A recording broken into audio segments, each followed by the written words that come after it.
I have a little, I'm finna put this thing on Do Not Disturb. Yeah. Say your name and count to 10 for me. Ron Crowder. 1, 2, 3, 4.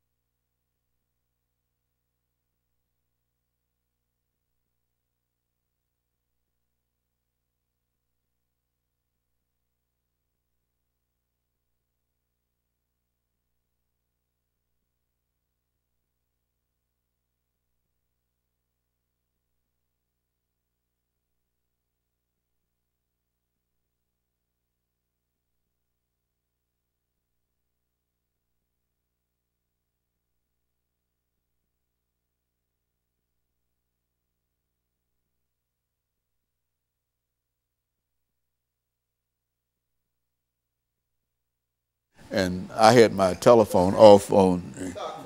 Okay.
Thank you and welcome to the show this morning.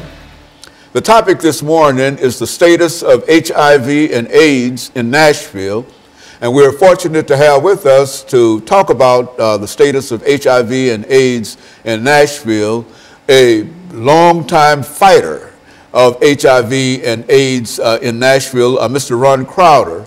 And many of you might recall that Mr. Crowder has been with us not only on many other shows, but he also is the founder of a very, very important anti-HIV AIDS organization called StreetWorks. And Mr. Crowder, let me welcome you to the show this morning and to tell you how delighted we are to have you and to tell you how glad we are to have you in this seat, because it's been quite a number of months since we've had a good HIV AIDS show. And some folks are saying that HIV and AIDS might be disappearing or whatever. So let's talk about first about you and your background, and then by perhaps the second segment we'll get into the status of AIDS. But more than anything, let's talk about Ron Crowder first. Okay, as you said, I'm Ron Crowder. I'm the founder and the CEO of StreetWorks.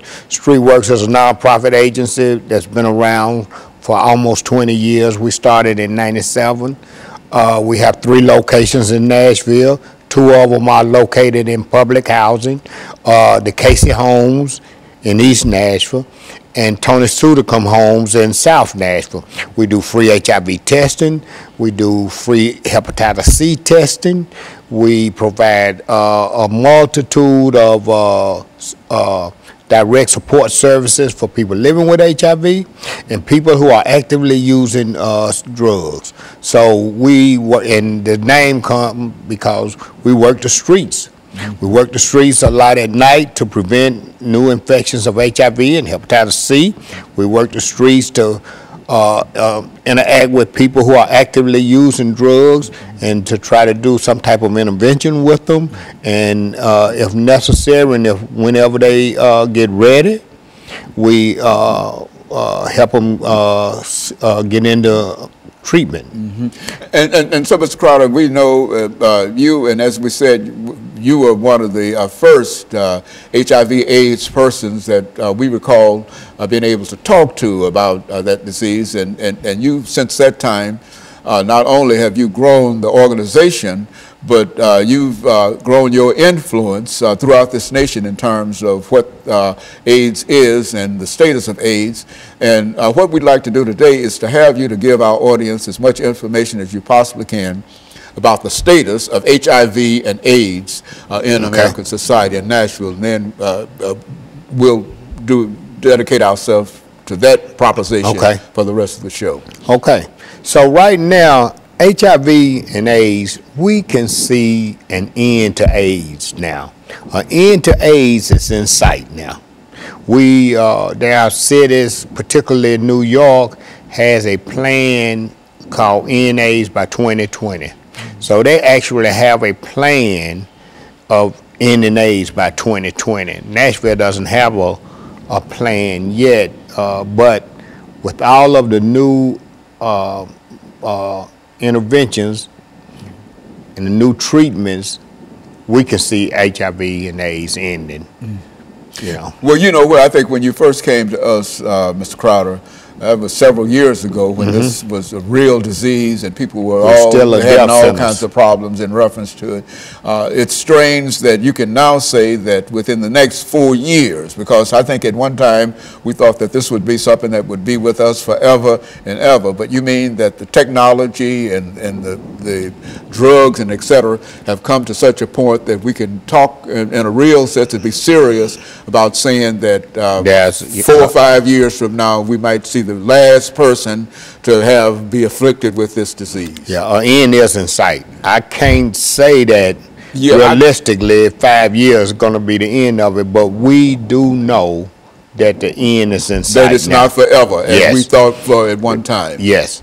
Right now, HIV is more of a chronic illness than a death sentence as it was. Like, I can't remember the first time I came on your show, but I do know that the first time I came on the show, that was in the 90s. Yeah, HIV was still a death sentence. If you got HIV, you was gonna die with it. That's right. Now they treating HIV as a chronic illness, and what they are doing is, if they can get the viral load to undetectable, then your chances of transmitting the virus is slim and none. So a person who has HIV in an undetectable viral load, their chances of transmitting it to their sexual partner is slim and none. Okay, and so what we're going to do, we're going to take our first commercial break, and we're going to be back with our audience following this very, very short commercial break.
Yeah, I remember the first time when you came, and it was a terrible situation. Yeah. And it was at that time, at that particular time, but we didn't think in terms. I think, well, what has the national government done in reference to this? Because I think that at one time the government was given various administrations played a significant role in terms of. Well, the thing is that they got the Ryan White program. Okay.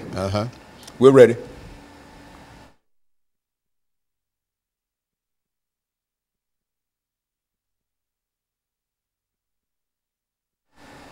Thank you and welcome back to the second segment of the show for today. We're talking to Mr. Ron Crowder, and he's given us some information in reference to the status of HIV and AIDS in Nashville. And Mr. Crowder, I would imagine when we talk about the status of HIV and AIDS in Nashville, we can generally say the same thing in reference to that if this is current in Nashville, that this is probably the same situation everywhere. That's why we wanted to approach it from that perspective. Well, Nashville is a little unique in that, number one, we're in the South.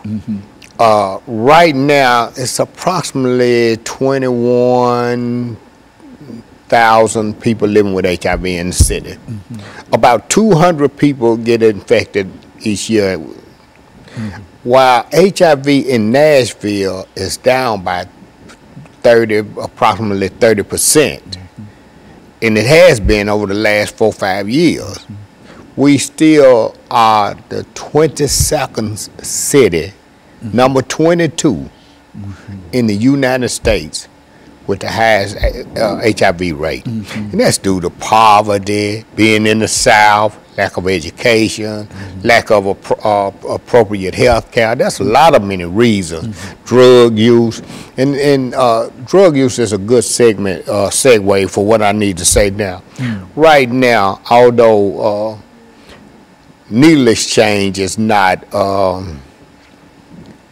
legal in Nashville, we know that needle exchange reduce HIV rates in the injection drug use population. So StreetWorks, you know, we just had to be proactive on that front. So we do provide sterile syringes for people who are actively using. While we don't condone drug use, we do know that they're going to use drugs whether they have clean needles or not. So in order to reduce HIV infection rates, we provide sterile syringes for people who are actively using, but we also offer them information and try to help them move to get into drug treatment. And we do that. Also the same thing with hepatitis C. We have probably 50 or 60% hepatitis C positivity rate in our testing. Now, what do you mean when you say HIV and this? You've got another disease that you hepatitis C. Hepatitis C. Now, what is that all about? Hepatitis C is a disease that affects the liver. So people would have, like me, I had hepatitis C. The good thing about me, and I've just been blessed by the Lord, I was able to stick around, or the Lord kept me living long enough to see a medication that come through that people could tolerate. When I first came on the show, I had hepatitis C, but the only drug they had was interferon, and it was horrible. People would rather die than to take that drug, and a lot of them did. But now they have a new drug on the market that clears hepatitis C in 12 weeks. You take the pill for 12 weeks. Granted, I'm still blessed because I'm a veteran, but the pill cost, that 12-week supply of that drug cost $96,000. But because I'm a veteran, I was able to get it. And a lot of people is able to get it too. One way or the other. But there's still several people that drug is out of range for them. But thank God that now I'm cured of hepatitis C. A lot of my friends died with hepatitis C because they had cirrhosis of the liver. But also, the other thing is, and if we can get, and people talk to me about all the time, aren't you promoting drug use? And I say, look, no, we're not promoting drug use because we give away clean syringes. They're going to use drugs anyway. One way or the other. Whether they have to use a sterile syringe or whether they share a syringe with somebody else, they're going to shoot the dope. And my job is to keep them healthy, long enough that I can get them the help that they need through drug treatment. And so that's why we do needle exchange. The other thing, and I was going to say, yeah, Nashville is the 22nd, number 22 in the country for HIV infection. We have approximately, I said, 21,000 people. The other thing is what's the reason we can see the end of AIDS is because they have a new intervention called PrEP, P-R-E-P, and that's pre-exposure prophylaxis. It's kind of like the morning after pill. So now people in high-risk situations, and it's particularly men who have sex with men, they can take a drug called Truvada, and it will prevent them from getting HIV. Now, don't get me wrong, I'm not saying, hey, go out and have unprotected sex, or but what I am saying is that undetected viral load with PrEP, that's why we can see it now. Because people with undetectable viral load, which I am a person living with HIV and have been since the 80s, my viral load is undetectable. So the chances of me transmitting HIV to a sexual partner is slim and none. And when I say slim and none, they done studies, and there's been no seroconversion among discordant couples. That means one positive, one negative couple with undetectable viral load. And it's strange that on my way here today to do this show, they was talking about organ donation of people who are HIV positive. This is how we know HIV, the end of AIDS is near, because now HIV positive person can donate an organ. They can, not only can they donate an organ, they are now receiving organ. Before they wouldn't even give the blood. I mean, not the blood, but they wouldn't even give a HIV positive person an organ, because they were like, oh, he got HIV, he's gonna die anyway. Why would we give him an organ? So, man, this is really some exciting times in the HIV/AIDS world. Okay, and so what we're going to do, we're going to take this final commercial break, Brother Crowder. Okay. Crowder. And then we're going to, Crowder. I know. And then we're going to come back and we're going to have our final segment. We'll be back with our audience following this very, very short commercial break.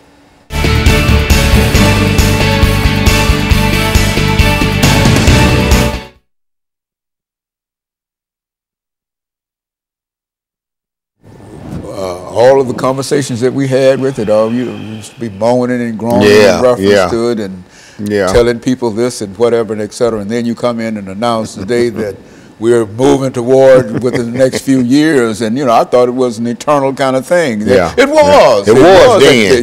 It was. At that time, sure was. The only hope was to try to live as long as we could. That's right. But now, Well,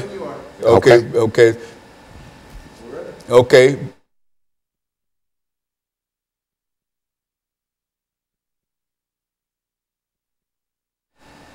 Thank you, and welcome back to the final segment of the show for today. We're talking to Mr. Ron Crowder, and he's giving us some information in reference to the status of HIV and AIDS in Nashville.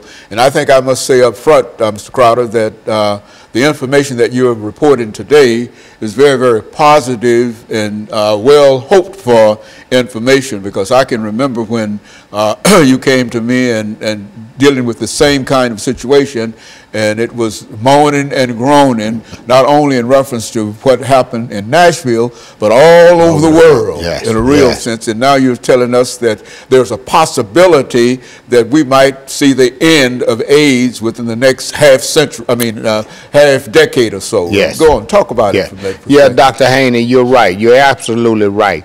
We're very optimistic that the end of AIDS will occur within the next 5 to 10 years. We're very optimistic.